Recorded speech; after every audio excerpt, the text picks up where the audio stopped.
Well, hi, everybody. This is Sam, the host of the podcast, Why Are You Sober? And as always, I am so glad and grateful you all are here.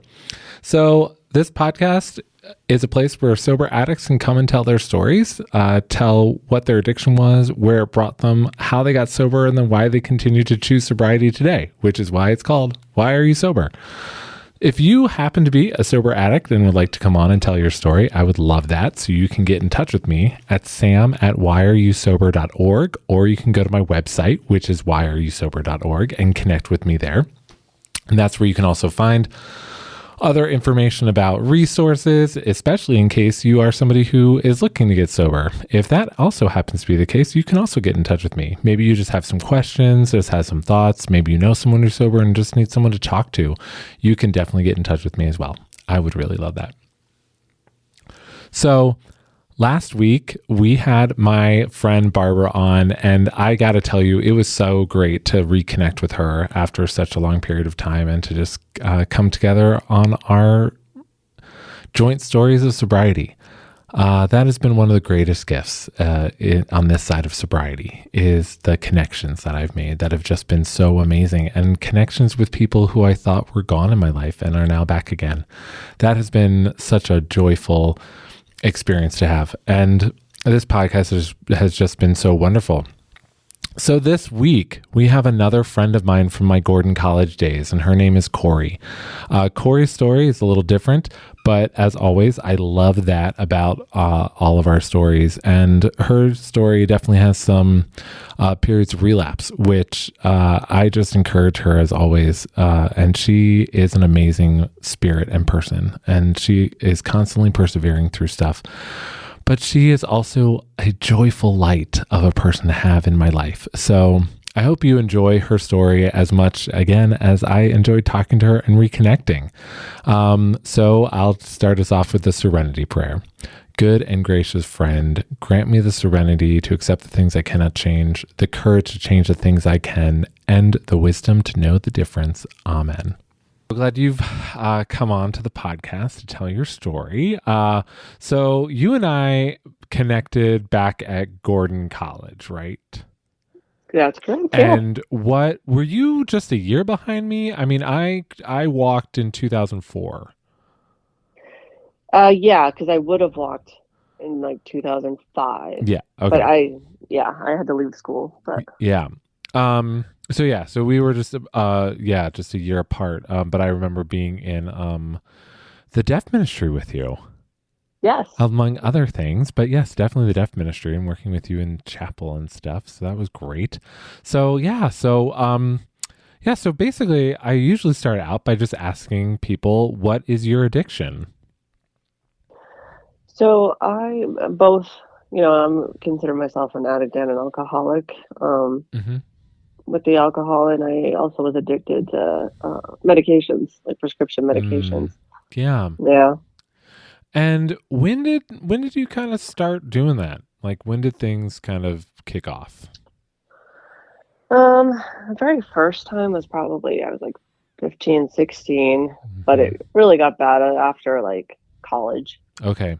But you started like experimenting with stuff back in like high school?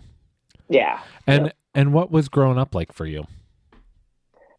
Oh, I lived here. My mom, my dad, my brother, and it was just the four of us. And, growing up was a pretty good childhood. Then when I was 15, is pretty much when things changed because I was sexually assaulted. So Well, I'm sorry to hear that. No, Yeah. that's okay. You know what? Things happen, right? Mm-hmm. For a reason. Yeah. And so that's when my drinking really took off, was around then. Okay. Yeah. Yeah. And so how much would you say that you were experimenting back in high school?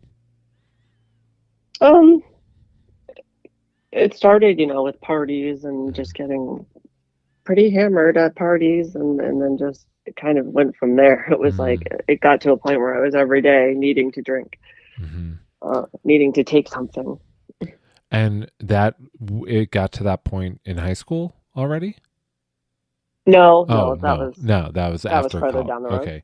Okay, so just in high school you were just experimenting. And then so in college were you doing much experimenting then too? Yeah, I was hanging out with people that were doing a lot of OxyContin, and Mm. definitely the drinking just continued. It was my mom. Um, her father was an alcoholic, so I wouldn't call her an alcoholic, but my uncle, and she's got nine brothers and sisters, and Mhm. kind of runs in the family. And so I would drink with my uncle. I would drink, Mm. it would be, it was there, and I would take advantage wherever it was. Yeah. Yeah, so tell me. So how did it all come? Yeah. So what was your drinking like? Like tell me your story.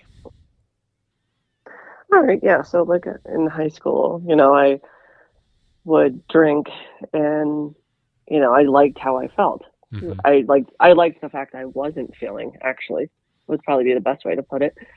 And it just kind of spun off. I dabbled in it in high school, but in college, definitely, when I was like, yeah, I don't want to deal with life. This is how I learned to deal with things and put my emotions away. And um, I would either take a pill to sleep, or I would, drink to, numb my feelings, or just to get through the day. And it just kind of got to the point, even up into adulthood.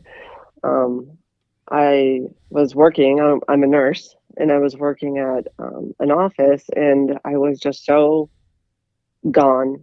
I went into work, and by the grace of God, I had never hurt anybody. I had never been in an accident with all the driving drunk that I did.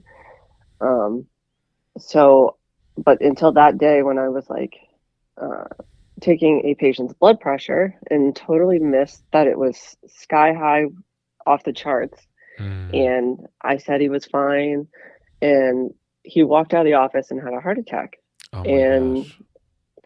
that's when I finally put down the bat, and I was like, okay, this Mm. guy almost died. It was my fault. I need to get some help. So Mm.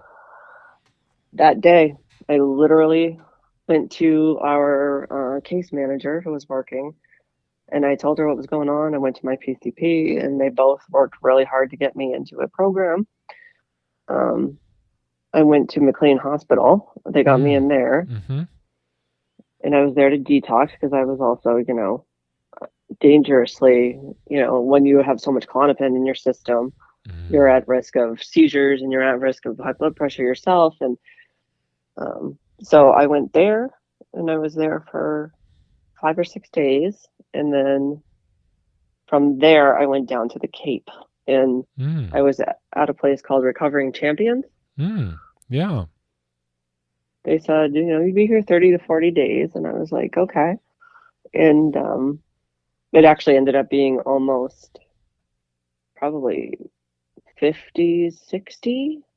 Mm. Wow. They just kept saying, you're not ready. And um, but I've also battled eating disorders. Mhm. And so when, one addiction, you know, you can't have the drink anymore. You can't deal with things that way. I guess what happened was I kind of transferred addictions and went back to my eating disorder. And because I wasn't eating and they saw that while I was still in the rehab, I got sent to yet another program at Walden.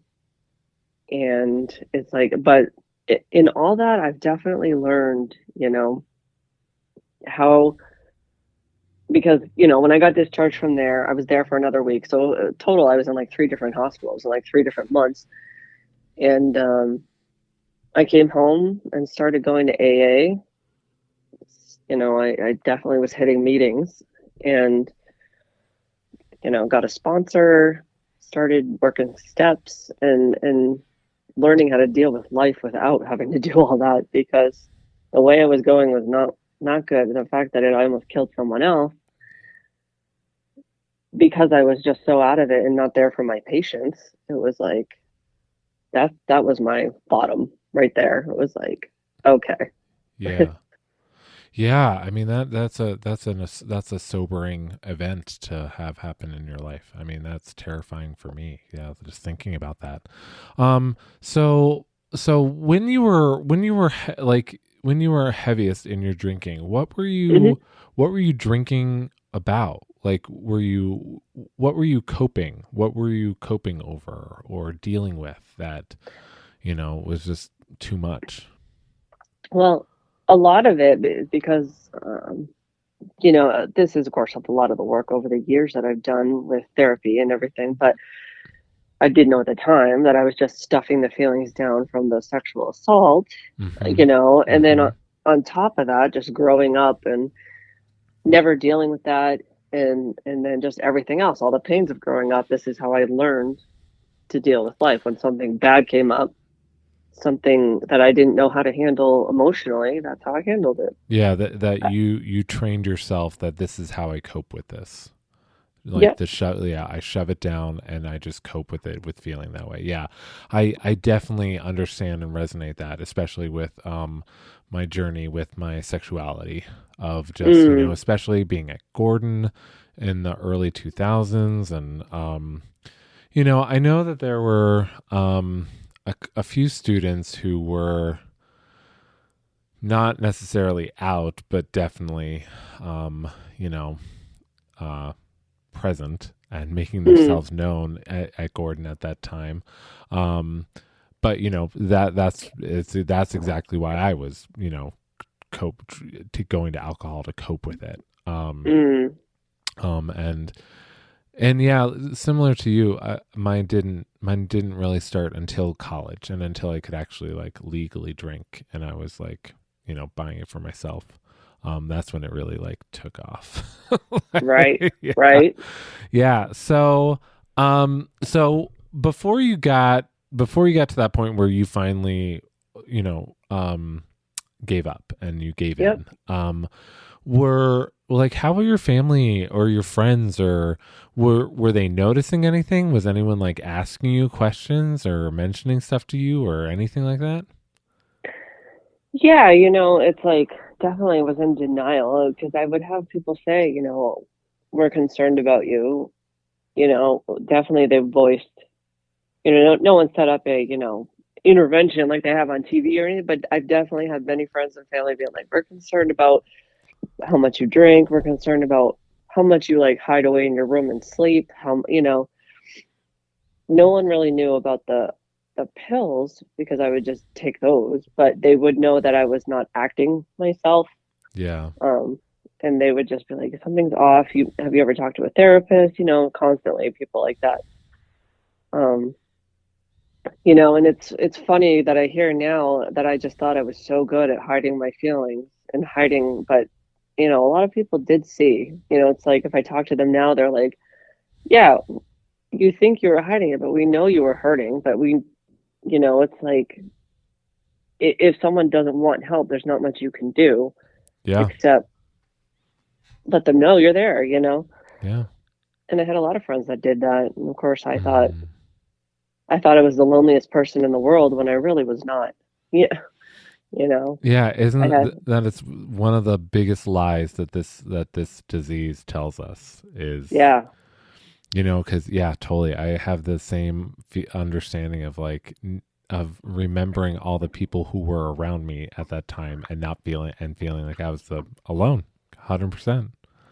yep, Yeah, yeah, makes you feel worthless. That you just, what you do is not worth anything. And that's the depression, and that I'm definitely dually diagnosed. And so, when I got sober, I was also compounded that with I got my gastric bypass surgery. So trying that was a lot to mm. take on at one time. Yeah, Um, and that they definitely tell you in your early sobriety, don't take too many things on. oh yeah, Don't make too oh many yeah, changes. So yeah, so crazy, that's a big change to make in your first year. Like, yeah, oy vey. yeah. And so how was that for you? So you said it was difficult. It was challenging, definitely, because it was like trying to balance, the big changes that my physical body and mentally, it's like the um the physical part because I was just eating less. So also my stomach was smaller. So and I did go out and drink after the surgery because I was like, you know what? I heard people can drink after the surgery, no problem, which could not be further from the truth. I Oh, was I'm like, sure. Yeah. I was so sick after that.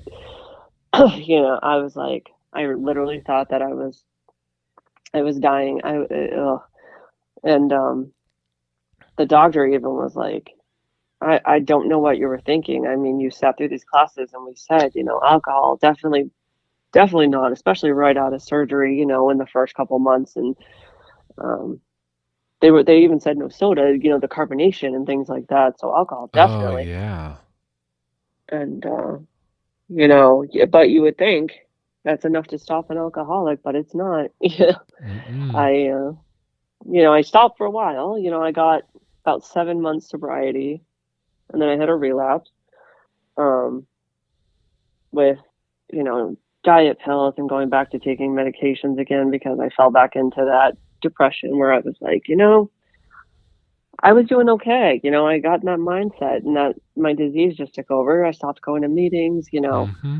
Mm-hmm. I stopped taking my medicine. Mm-hmm. So I had a relapse then. And then I got 3 years in October this past year. Mm-hmm. And then I had a relapse again. Mm-hmm. Um, Same thing. I let my guard down, and I'm working really hard with my sponsor now because Mm-hmm. it's the same thing. I gotten that too comfortable. Oh, I got 3 years. I'm good, but you can't. You need to stay vigilant with this disease because it is just doing push-ups in the parking lot waiting for you. You Yeah. know. Yeah. Yeah. Yeah, man, I'm so proud that you just came right back quickly. Mm, Because there's something I have heard many people say of thinking about a relapse is like that you're going to be able to do it again, but you don't know if you're going to be able to come back, exactly. you know? And but yeah, I'm really grateful that you were able to come back and do it quickly. Um, so yeah, so you just weren't going to meetings and you got really comfortable and you were just like, I'm good, I can do this. Yeah, And yeah, yep, I've got 3 years under my belt. I can do this. And it's like, and now I definitely pay attention when I hear in meetings, especially um, old timers that are like, yeah, I still think of a drink occasionally. Just yeah, it doesn't leave, but you need to, not let your tools get rusty, yeah, yeah. I mean, I definitely, like I was even at just some friend's house this weekend and, the husband brought out a bottle of whiskey and, poured some glasses for a couple people and, and they know all about me and, but I'm grateful that they're comfortable enough to, just be themselves in front of me. But yeah, hmm I mean, there's definitely no question that I definitely look at that and go, yeah, okay, I remember, and Mm, I'm like, yep. mm-hmm, I remember what it felt like. Um, and yeah, it is definitely the thing of like, we can't let our guard down and we got to just be vigilant and be doing stuff like this, like talking to other addicts and, hmm sharing our stories and hearing from other people. Um, so why is sobriety and why are you chasing sobriety so hard? What is so important about it for you? Um, well, one, I lost my dad 3 years ago, Mm-hmm. and that was at the beginning of my sobriety as well. I Yeah. was only 4 months sober Wow.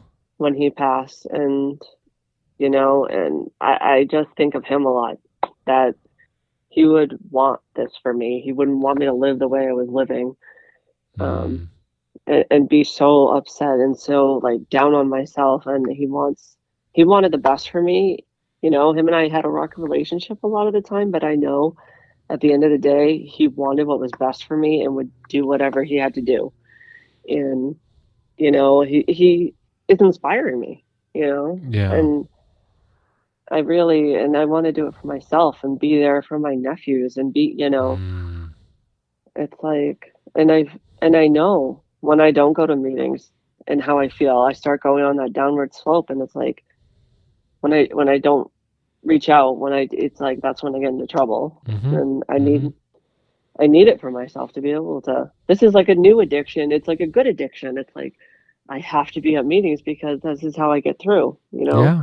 Yeah.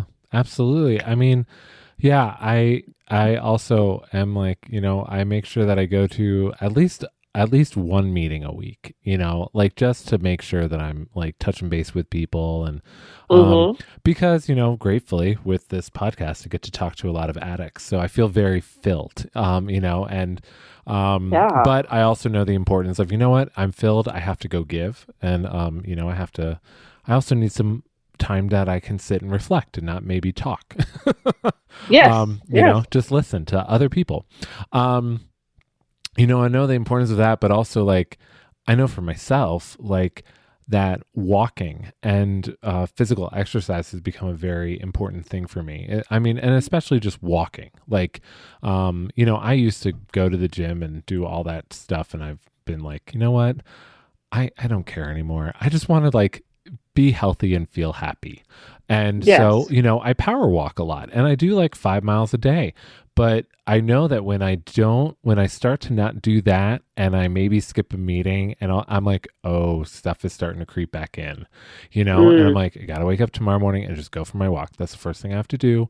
And I just have to get it done. And then I got to go to, um, I have those, check marks in my life too of when I need like, okay, I might need to check back in with a couple people, you know. Yes. Absolutely. Yeah. So yes, that's a Life. lot. That was a lot at the beginning of your sobriety to have to deal with. Oh, it was. But Yeah. coming out of it, I mean, it's a struggle every day. I will miss my dad. I will, but I can't let it take me out. Yeah. I have to deal with it in a healthier way. And if anything, I've definitely reflected a lot with people I've lost in addiction, friends that I've lost to Oh yeah. addiction, Oh yeah. uh, my dad. And it's like, you just never know who's leaving in the morning and not coming home at night, and who's going to pick up, and it's like, life is precious. And it's I say it every day. It's like, I just have to treat people with kindness, treat them the way I want to be treated, and know that, like, because you don't know what inner demons people are battling with. And Mm-hmm. just a simple hi, how are you, can really, lift someone up. Amen. Yeah. Yeah. I just, I don't want to be putting people down and being a cause of someone's bad day. And, I try not to be. I'm a human and I do fail, but, Yeah. you know, definitely a work in progress. Yeah. Absolutely. Yeah. Man, that was some good stuff. So Hmm. what are you most diligently working on at this stage of your sobriety after just coming back from a relapse? What are you focused on?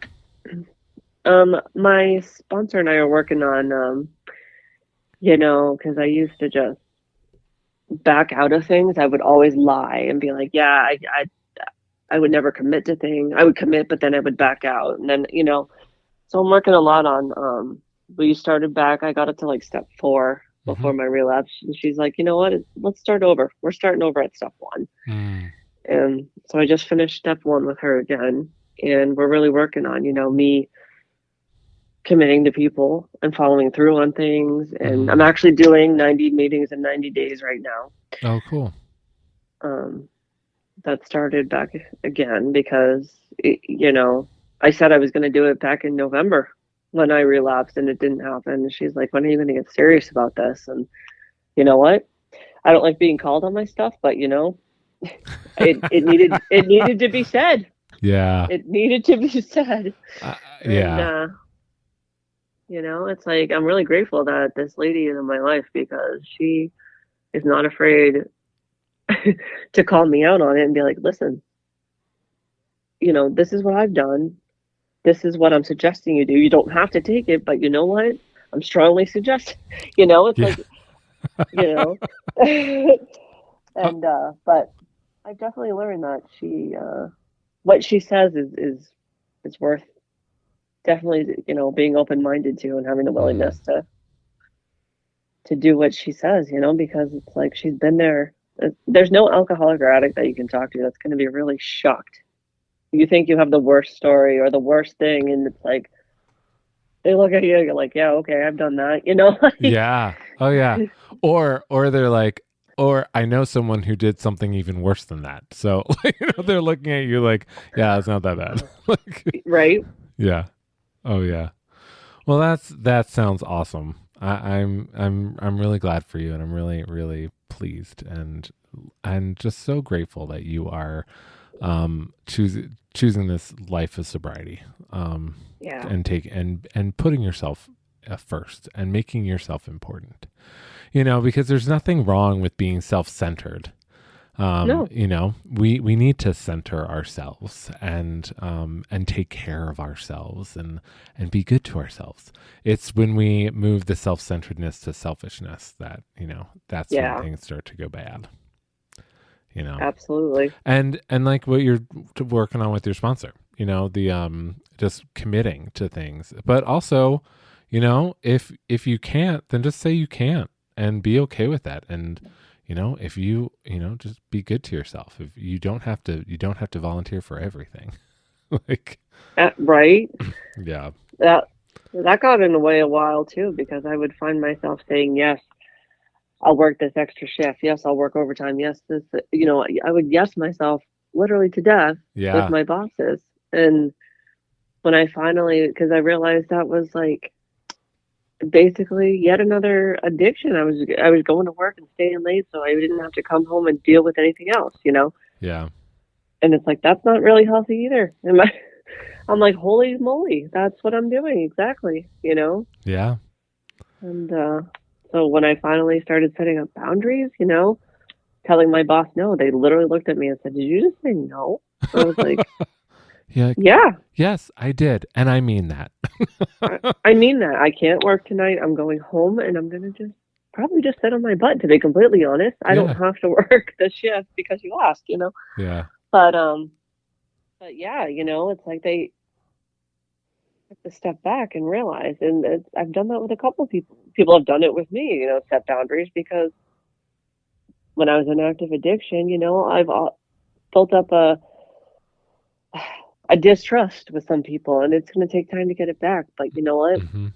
Hmm. The people who are going to stick around are worth it. It's like it's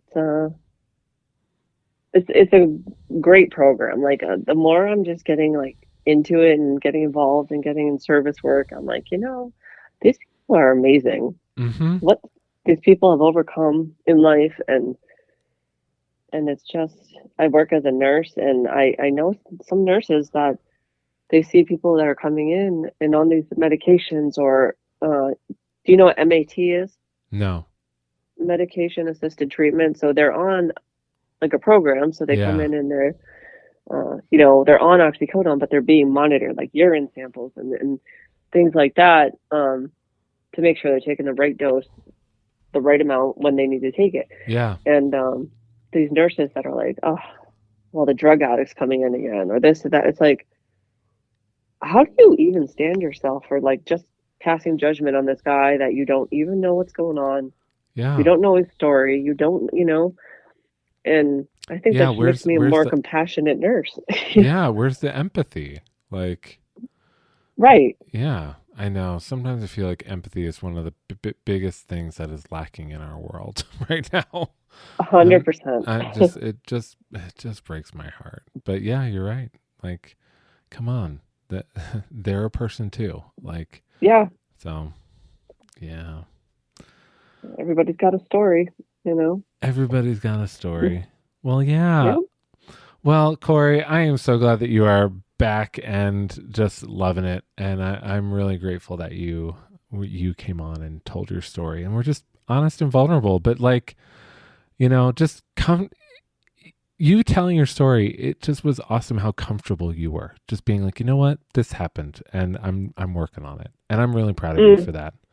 So thank you. Thank you, Tim. Yeah, absolutely. Well, as always, thank you for listening to the podcast, and especially to my friend Kory's story. Kory, I just want to say thank you again for coming on, for being so honest and so real about where you are in your life and what's going on.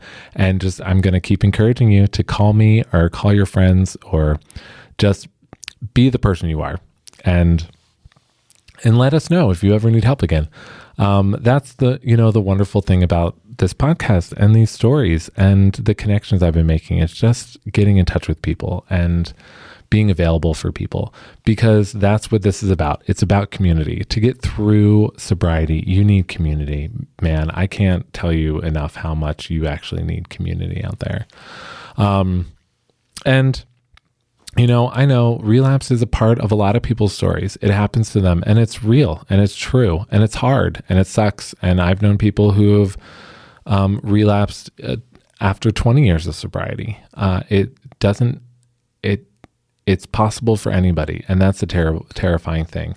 But that's why, we keep doing what we're doing. We keep going with the program. We keep calling people. We make sure that people know that they are loved and cared for, and that they can reach out to us when they need us. That's the whole point. So all that to say, thank you again for being here. Next week is going to be a very special episode. It's going to be a little different, but I hope that you join us. And as always, if you are a sober addict and want to come on, I would love to have your story. I would love for you to tell your story. So you can get in touch with me at my website, whyareyousober.org, or you can email me at sam@whyareyousober.org. And as always, you can find me on all the social medias, Instagram, Facebook, all of it. So with that, I thank you all. I hope everybody has a wonderful week. I am heading off to go do a half marathon with my family in San Diego, so I can't wait. And I'm wishing you all a whole lot of peace, love, and joy. Bye.